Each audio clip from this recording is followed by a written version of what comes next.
Nafsi yangu imevunjika kama chungu. Vipi kaka? Mbona ni kama upo sawa?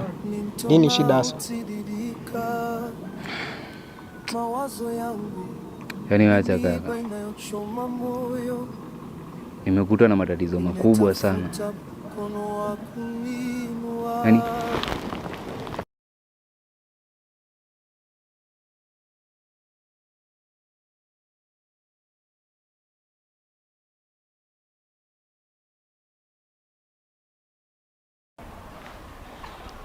Mbona huyo anakimbia?